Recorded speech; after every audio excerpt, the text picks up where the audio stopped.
ना मानसिक संतुलन खो चुके हैं। अच्छा। वो बौखला गए हैं। उन्हें नहीं पता है कितनी उम्र है खड़गे जी की, उन्हें नहीं पता है देश की जनता उन्हें सुन रही है। अब उन्हें इस बात का डर लग रहा है कहीं ऐसा ना हो सरकार जाने के बाद राहुल गांधी जी कह चुके हैं जेल भेजेंगे तो जेल भेजेंगे, क्योंकि राहुल गांधी जी ने जो ठाना है वो आज तक सच्चे हुआ है। फिर हेमंत जी किस तरीके से दावा कर रहे हैं मीडिया के ऊपर में कि पाताल से खोद करके मैं ले आऊंगा, क्या वो बोरिंग करने वाली मशीन है क्या हेमंत जी? हेमंत बिश्व शर्मा के खिलाफ इस बार जोरदार प्रदर्शन होता दिखाई दे रहा है। दिल्ली की जंतर मंतर की तस्वीरें हैं, देखिए भारी पुलिस फोर्स तैनात हो चुकी है और आप देखिए किस तरीके से कांग्रेस पार्टी के कार्यकर्ता हजारों की संख्या में दिल्ली की जंतर मंतर पर उतर चुके हैं। और एक तरफ जो है लगातार कांग्रेस पार्टी ये कह रही है कि हेमंत बिश्व शर्मा को माफी मांगनी चाहिए और इस्तीफा देना चाहिए। देश के प्रधानमंत्री मोदी जी को भी इस पर जो लेकर बोलना चाहिए, मोदी जी चुप क्यों हैं। और आप देखिए कि किस तरीके से कार्यकर्ता सड़क पर उतरे थे, उनको अब पुलिस प्रशासन के द्वारा हटाया जा रहा है। लोगों के अंदर गुस्सा है कि मल्लिकार्जुन खड़गे का जो है विवादित बयान देकर के अपमान करने की कोशिश की गई है। और आप देखिए कि किस तरीके से लगातार विरोध प्रदर्शन किया जा रहा है। यहाँ पर आईवाईसी के जो हेड है उदय भानु सिंह वो भी यहाँ पर मौजूद हैं और उनके साथ तमाम कार्यकर्ता भी मौजूद हैं। देखिए तस्वीरें जरा दिखाइए, ये तस्वीरें आप देख रहे हैं किस तरीके से जो है पुलिस एक तरफ, दूसरे तरफ जो है कांग्रेस पार्टी के कार्यकर्ता, एक तरफ दिल्ली पुलिस, दूसरे तरफ कांग्रेस पार्टी के कार्यकर्ता। और आप देखिए कि किस तरीके से ये पूरा नज़ारा दिल्ली के जंतर मंतर पर आप देख सकते हैं। कांग्रेस पार्टी अब सड़कों पर उतर चुकी है। कल के दिन ही चुनाव होने जा रहा है और वोटिंग से ठीक पहले ही आप देखिए कि किस तरीके से वो किया जा रहा है। क्यों आना पड़ा आप लोगों को? देखिए, भारतीय जनता पार्टी की एक विचारधारा रही है और वो लंबे समय से रही है। आरएसएस की जो विचारधारा है वही भाजपा की विचारधारा है और वो विचारधारा ये है कि उन्होंने हमेशा से दलितों का अपमान करने का काम किया है, महिलाओं का अपमान करने का काम किया है। और वही काम आज एक चुने हुए मुख्यमंत्री ने, असम के ने, कांग्रेस पार्टी के राष्ट्रीय अध्यक्ष खड़गे जी के लिए जिस भाषा का इस्तेमाल किया है, उनकी बेटी के लिए जिस भाषा का इस्तेमाल किया है, मैं समझता हूं कि हिंदुस्तान की सभी महिलाओं का उन्होंने अपमान करने का काम किया है और पूरे देश के तमाम दलित समाज का उन्होंने अपमान करने का काम किया है। इसलिए आज कांग्रेस पार्टी की, यूथ कांग्रेस पार्टी के राहुल गांधी जी के ये नौजवान जो आज सड़कों पर उतरे हैं, वो ये बताने के लिए उतरे हैं कि ये लोग, कांग्रेस पार्टी डरने वाली पार्टी नहीं है। एक एक कार्यकर्ता आपकी इस गीदड़ धमकी से डरने वाला नहीं है। आप जो चाहें वो आप कर लीजिए, लेकिन हम लोग महिलाओं के सम्मान के लिए, दलितों के सम्मान के लिए कांग्रेस पार्टी हमेशा से आगे रही है और आज भी उसी मुद्दे पर। पवन खेरा को जो है जेल में भी जाना पड़ सकता है, पुलिस तो असम की पुलिस ढूंढ रही है। जी देखिए, इस विषय पर आप शायद ये सवाल बाद में पूछें, लेकिन मैं ये बताना चाहता हूँ, इस विषय को गाली गलौज करने का ये विषय नहीं था। वो चुने हुए मुख्यमंत्री है, मसला तो वहीं से स्टार्ट हुआ ना, पवन खेरा से स्टार्ट हुआ मसला। उनकी सरकार है। पवन खेड़ा जी ने जो आरोप लगाए आपके पास में, आपका विदेश मंत्री आपका है, भारत सरकार आपकी है, गृह मंत्री आपका है, प्रधानमंत्री आपका है, मुख्यमंत्री असम में आपका है।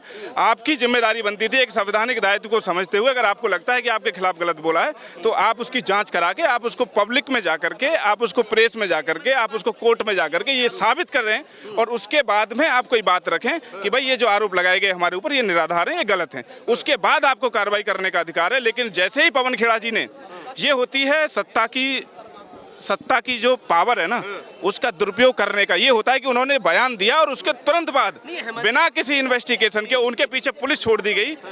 ये होती है सत्ता की हरनक। नहीं तो अभी तो आचार संहिता लगा हुआ है, तो अभी पुलिस किसके अंडर में है, ये तो आपको भी पता है। ममता जी के हाथ में थोड़ी ना है अभी।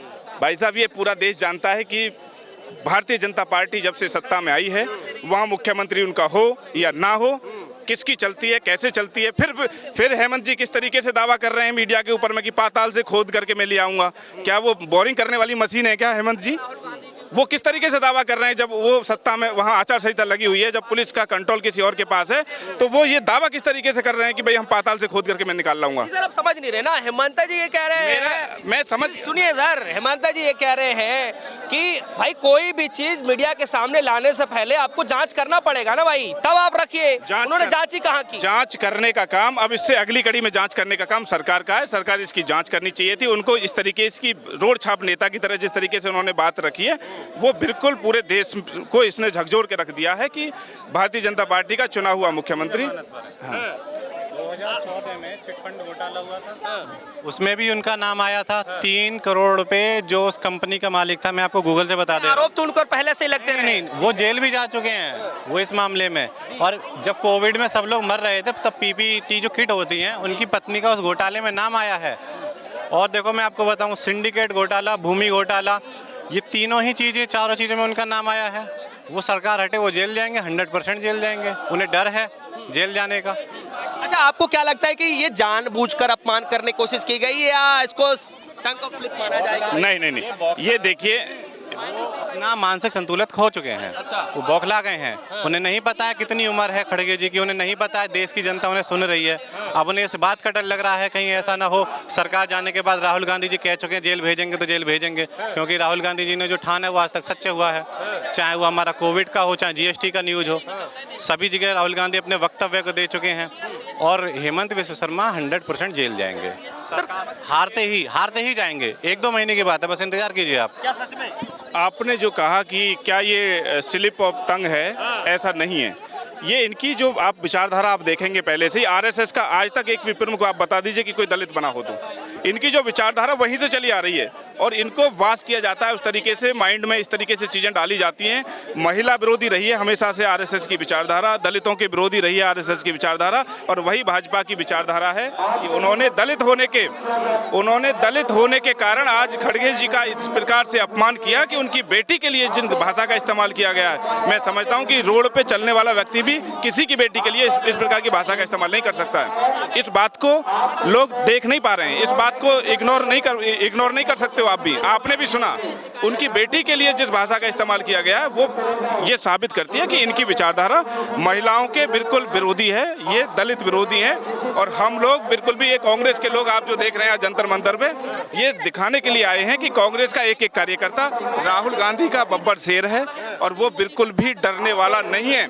ना हेमंत की इन धमकियों से डरने वाले हैं, ना भाजपा की धमकियों से डरने वाले हैं। ये साबित करने के लिए हम लोग यहाँ एकत्रित हुए हैं। बहुत थैंक यू। एक आखिरी सवाल है मेरा कि क्या सच में आपको लगता है कि ये जानबूझकर किया गया गलती है या फिर इसके पीछे कोई और रणनीति? देखिए, भाजपा जहाँ भी चुनाव लड़ती है वहाँ ऐसी कंट्रोवर्सी फैलाती है, ऐसी कंट्रोवर्सी में चीज़ों को डालती है जिससे कि वो अपना जो चुनाव जीतने की जो रणनीति है वो उस पर काम करना शुरू कर देती है। तो इसके पीछे ये भी एक उसका रणनीति का ये हिस्सा है। ये सब सोची समझी प्लानिंग है इन लोगों की। क्या चाहते हैं आप? हम चाहते हैं कि पहली बात, अभी वो मुख्यमंत्री से उन्होंने इस्तीफा नहीं दिया है क्योंकि अभी वहाँ पे चुनाव चालू हैं, लेकिन वो मुख्यमंत्री आज भी हैं। उनको मुख्यमंत्री पद से इस्तीफा देना चाहिए। अगर वो नहीं देते हैं इस प्रकार से इस्तीफा, तो माननीय मोदी जी को इस बात पर विचार करना चाहिए कि उनके सिपाही, उनके पद चिन्हों पर चलने वाले लोग किस प्रकार से महिलाओं का अपमान कर रहे हैं, दलितों का अपमान कर रहे हैं। तो आने वाले समय में ये देश इनको माफ़ नहीं करेगा, महिलाएं इनको माफ़ नहीं करेगी।